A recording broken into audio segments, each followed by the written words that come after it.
అంటే ప్రతిపక్షాలతో సహా కేంద్ర ప్రభుత్వ సహాయం కూడా కావాలి.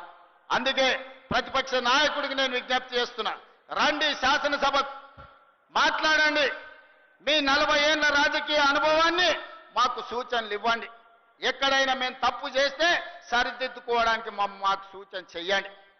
మీరు అధికారం ఉంటే వస్తాను, లేకపోతే నేను పోయి ఫామ్ హౌస్లో పడుకుంటానంటే ప్రజలే ఆలోచించి విచక్షణతోని ప్రజలే నిర్ణయం తీసుకుంటారు.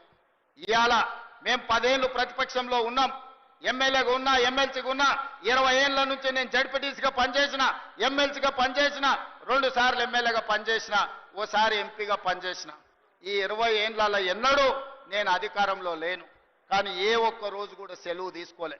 ప్రతిపక్షంలో ప్రజల తరఫున ప్రశ్నించే గొంతుకలై ఉండాలి. ప్రతిపక్షాలు ప్రజా సమస్యల్ని లేవనెత్తే విధంగా మాట్లాడాలి.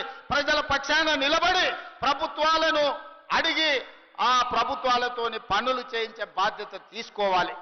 అప్పుడే రాణిస్తాం, ఏదో ఒక రోజు అధికారంలోకి రావడానికి అవకాశం ఉంటుంది.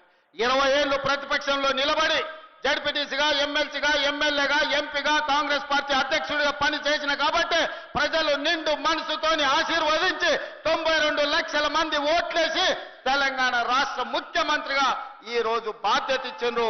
ఆ బాధ్యతతోనే ఇవాళ జహీరాబాద్కు వచ్చిన జహీరాబాద్ ప్రజలకు ఆగిపోయిన పనులను పూర్తి చేయాలన్న ఆలోచనతోటి మీ అందరినీ కలిసిన.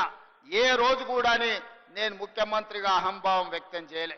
నా దగ్గరికి చిన్నోడు వచ్చినా, పెద్దోడు వచ్చినా, పేదోడు వచ్చినా, ఎవ్వరు వచ్చినా అందరినీ కలిసిన.